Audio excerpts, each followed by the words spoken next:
Welcome to this basic simulation lab. Today we will look into the first experiment and we will see the execution of the first experiment. So the first experiment is just acquaintance with the matrix. We will recall our understanding on matrices. So how do we create a column matrix and how to create a row vector, and how we can create two square matrices, how to do multiplication of that, and different matrix operations is what you are going to see in this. So here the first function that we are using is a clear all. So any function for which you need more explanation, you can just type here help, and you type what is that function name, and it will show what.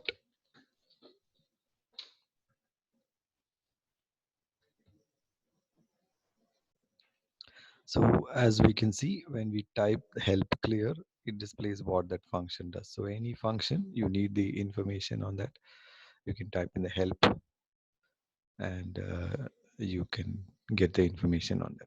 See here, it says it clears all the variables and functions from the memory. So this is a workspace which shows what variables are there and what is the name of that variable and what is the value contained in that variable and so on. And this is the current folder which shows all the list of experiments that I've already typed and kept. So you save it with a .m, that is a MATLAB file. So whatever you execute, this is the command window where you can execute the commands and the functions, whatever you're going to create.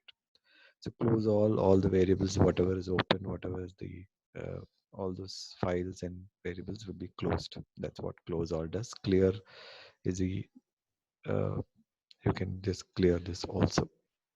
So again, help CLC, you can just type it and you can see it just clears the command window, and so whatever is the previously available there, it just gets cleared in that. Next, we are going to create a vector, and so this semicolon separates one element from the other element.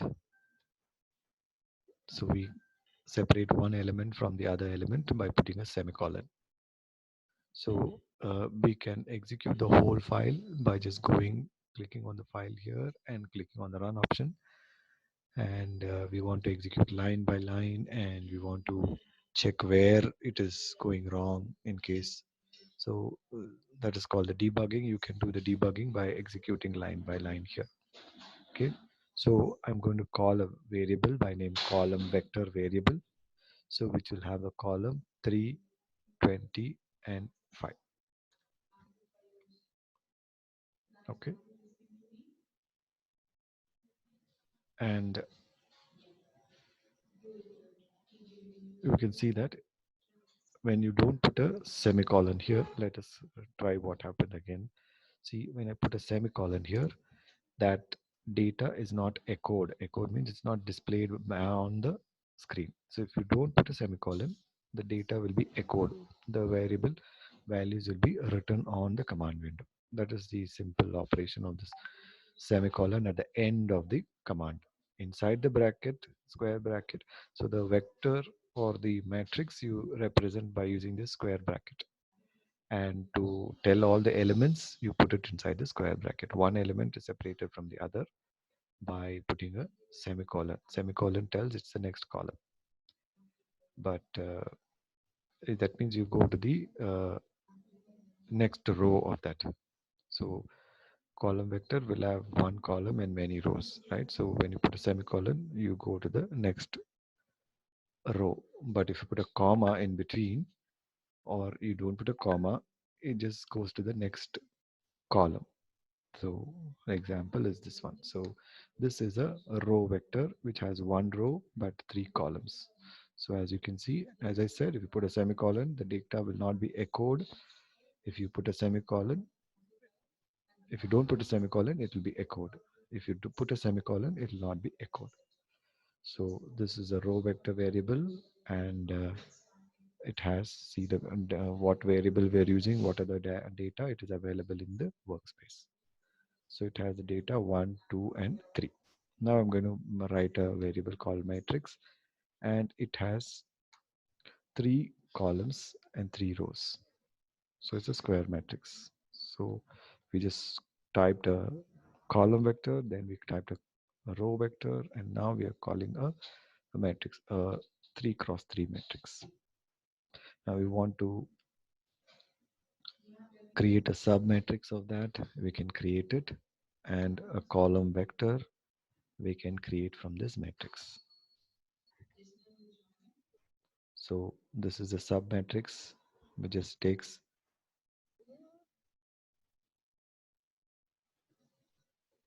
if you can observe here, this is the second row, second element to the third row, third element we are taken. Second row, second element, and second row, third element. Okay, this is the row and that is the column. So you can get the information from this. 2 to 3 means that is the uh, for this row, and that is for the column. Second, first. So when you put this gives the range. So when you put 2 to 3, it gives the range. That means from first time it puts the second row, second element. Next, the next element will be the second row, third element. Then third row, second element, and third row, third element. So that is 6969. These are the data that is collected and put in the submatrix. And when we say the column vector and which column, so the first tells the all the elements of the second column. So it is 266. So the first uh, position tells the rows. So that means all the rows of the second column we're telling. So we have got all the rows of the second columns. So this is how we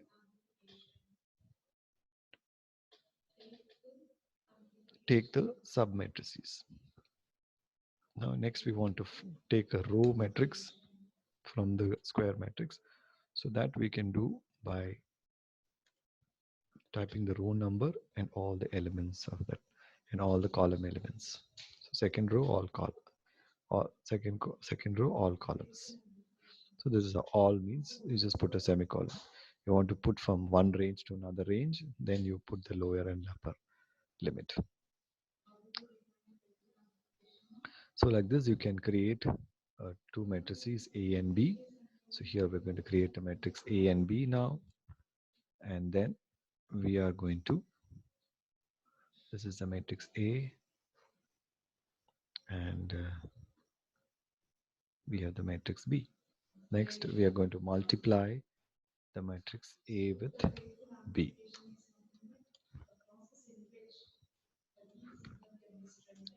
Okay, so you just paste it there and give an enter, the execution happens. So this is the product of these two matrices A and B. Uh, Next, you're going to do vector multiplication. That is, each component, each element is multiplied. Okay, element by element multiplication. So you can get this by writing like this.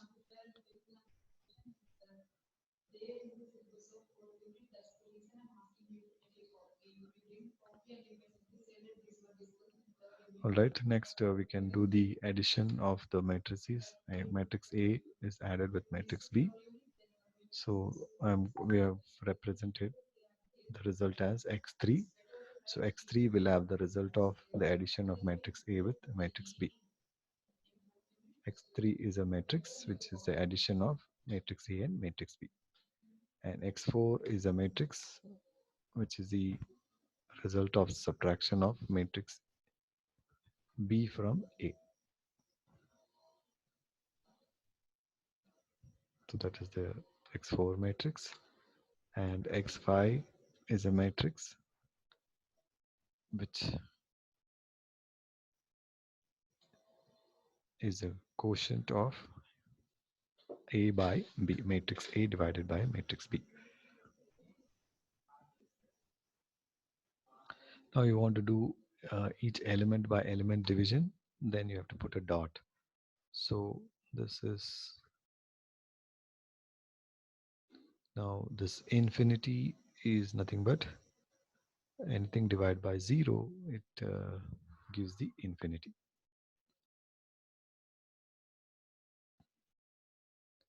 So divide by 0 gives the infinity. So that's what is the INF value there. Next, you want to find the inverse of a matrix. How do you find the inverse of a matrix? This is all mathematics from you would have done from your 10th mathematics. How do you find the inverse of a matrix? And then we find the transpose of the matrix A. So this is the transpose of the matrix A, where you convert the rows to columns and columns to rows, right? Next is the, want to find the cube of a matrix. So this is how you find the cube of a matrix A, and you want each element to be cubed. So for that you will put it like this. So this is each element being cubed, made a cube. Okay, so these are the different operations we have done with the MATLAB. So it's just getting used to the MATLAB, how to create a vector, row vector, how to create a column vector, how to create a square matrix,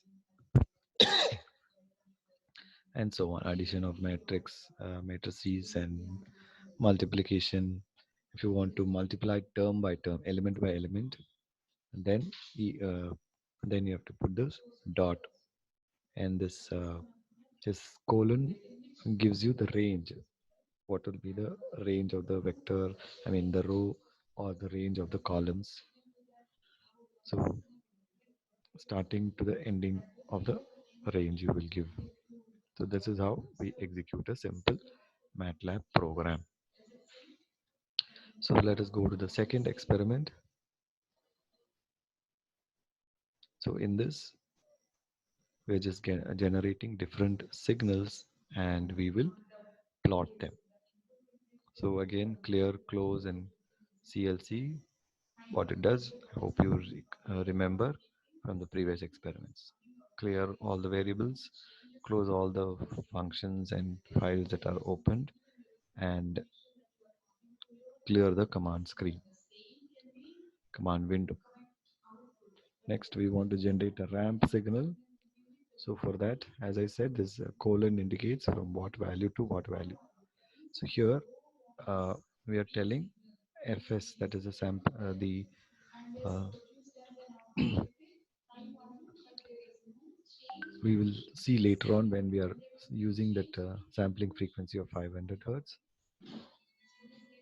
and t, what is the time for the plotting of this ramp. So we are going to take from 0 to zero point 0.1 divided by, I mean 0 to zero point 0.1 in steps of 1 by 500.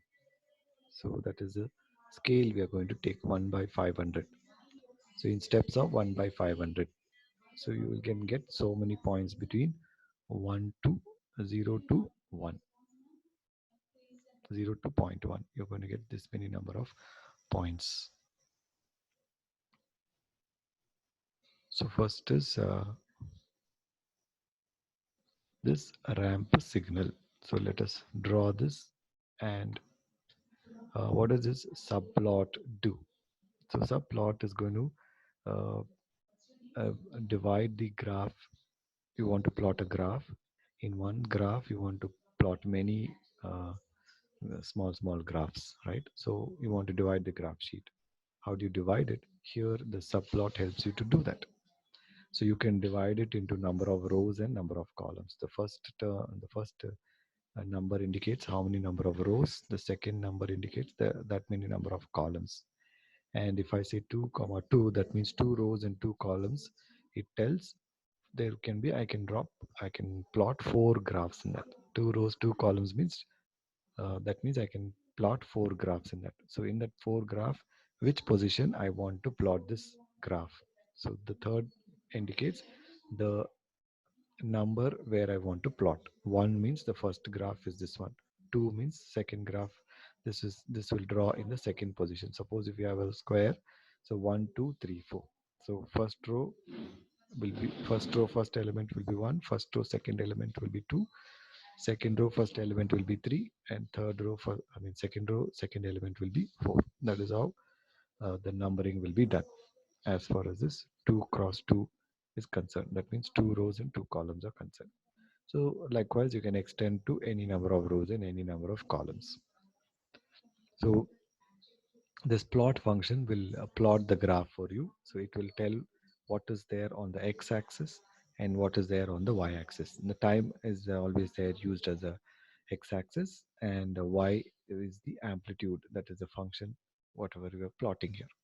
So whatever you are giving here, it should be already existing in the program that you are using. That means you should have declared that before what you are going to use here. Next, you have to give the name to this graph. So that is the title. And what is the name on the x-axis? What is the name on the y-axis? Is the x label and y label. So I hope all these points are clear. So this will be common for most of the draw whatever graphs that will be plotting. So you can take the whole and then give an enter. So all that will be executed. Since we do not have these named where we have not used these variables before, so it will not have a clash. It's always good to clear previously used. So this is the figure it has generated for us. So this is the ramp signal, and between 0 to 1 it has created this many steps, and it has drawn the graph for us, and the name of the graph is a ramp signal. We have named the y-axis as amplitude and the x-axis is time.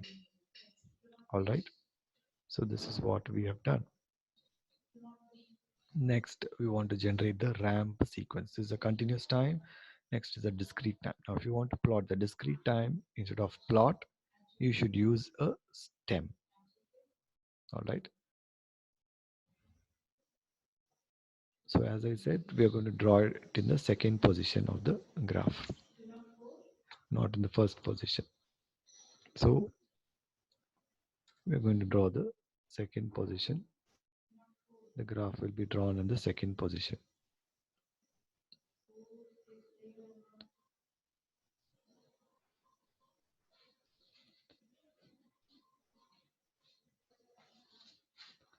So when we draw the graph completely, yeah, it has come there. Uh, as you can see.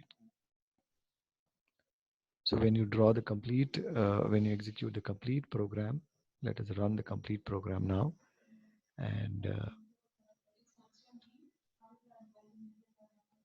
see all the graphs together.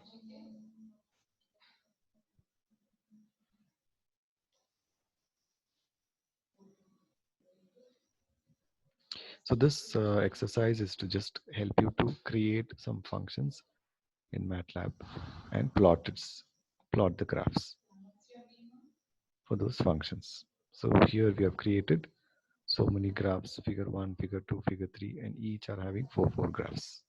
So that means the continuous time version as well as the discrete time version we are doing. So this is a ramp signal, which is a continuous time ramp signal. This is a discrete version of ramp signal. As you can see, uh, I will just zoom it closer so you can see the the discrete version. So each at the top you put a bubble for the amplitude. Now this is the impulse signal for the continuous time delta of t. This is the impulse signal for the discrete time delta of n. Okay, both are occurring at t equals 0 or n equals 0. For a continue, for a discrete it is n, for a continuous it is t. So this is the first graph we have got, and that means we have created a ramp signal and an impulse signal and plotted them in the first graph. In the second graph we have created a unit step signal. We have created a unit step signal, and it should actually start at 0, but since from -1 uh, we are plotting the amplitude, so it should actually at 0 only it should go. um, so this is correct. At exactly at 0 it shoots up. So now since this little modification if we do, it will not plot from 1. So this is at starting from 1, you're plotting the signal, but it will just join the amplitude from 1. It will, the next point is at 0 the amplitude is 1, so it has gone from here to here, which should actually be like this. Okay, no harm. That's some slight modification it has to be done. So this is the square wave. Again here there's a transition which should actually fall down immediately, but uh, with some modification we can rectify this. So this is the unit step signal for a continuous time. It has a constant amplitude of 1 starting at t equals 0 and up to infinity. This starts at n equals 0. It has an amplitude of 1. So this is a unit step. So this is a continuous time, discrete time. This is square wave in the continuous time and square wave in the discrete signal. Next, we are going to look into uh, the triangular signal, how it looks like in the continuous time and in the discrete time. So this is the triangular signal, and this is the continuous time and the discrete time. This is a sawtooth, sorry, this is a sawtooth, and this is a triangular signal. So you have the continuous and discrete.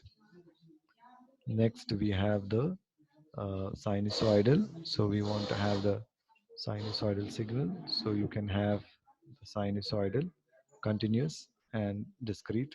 And this is a sync function. Also, we have generated both in the continuous time as well as in the discrete time. Now let us look at the program for generation of all of this. So as I said, the subplot just plots. So then in the first graph, we are plotting 4 graphs. So first graph is the continuous time ramp signal. The second graph is the discrete time ramp signal. So you're putting stem. For to draw the continuous time signal, you use a plot function. To use the discrete time function, you use a stem. All right. Okay. The next one, we are generating an impulse function. So which looks the same for the discrete as well as the continuous. So the first figure is over. The next figure, to say then to start the next figure, we have to give the type the keyword figure, then only a second figure will come. So in the second figure at the first position we are drawing this unit step signal, which is a continuous time unit step signal. So how do you show a unit step signal? We want to show the n.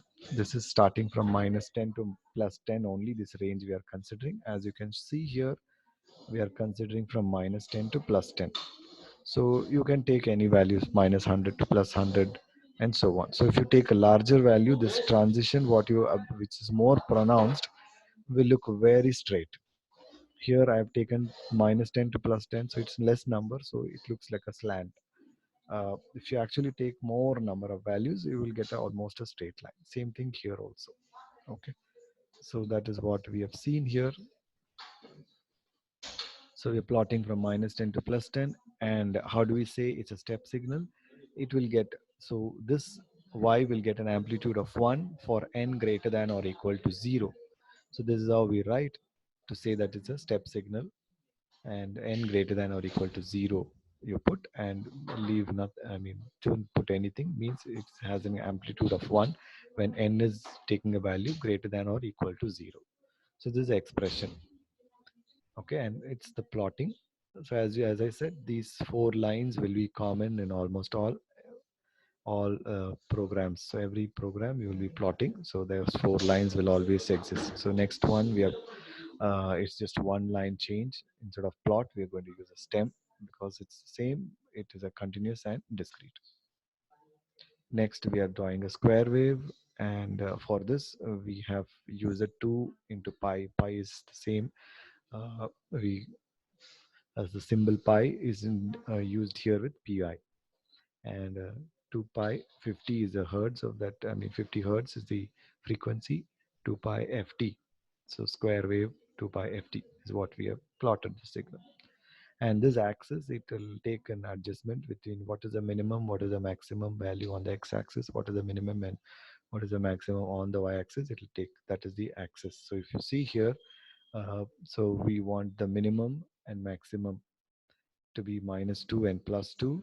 That's for the y-axis. As you can see from here, the the program, that is my minimum, my maximum, and minimum maximum for the x-axis. What is the maximum and minimum for the x-axis? 0 to zero point 0.1. So this is what we have shown there. So similarly, if you want for the discrete time, uh, we are plotting the signal, and next is the sawtooth waveform. Again, the axis is a new command, new function we are using, which will tell what is the range of minimum maximum value for the x-axis and minimum maximum value for the y-axis. Between what those, it will fit the graph. If you don't put this, it will take some default and use it. Next, we're going to plot the triangular wave. So this is a function you're giving by putting it as a triangular wave function. How to generate a triangular wave and a sinusoidal wave. So it's the same sine to sine 2 pi ft. We are putting, modifying for sawtooth and triangular and so on, square and so on. All right. And for the sync function, we give again the line space. So this is again the minimum and maximum value. So you can see that the sync, uh, what is the minimum and maximum value on the x-axis. Y-axis, its maximum is 1. So it will take a y-axis minimum maximum by itself. Depending on what the function has given, generated, it will take the minimum maximum value for the x-axis is what we have given here.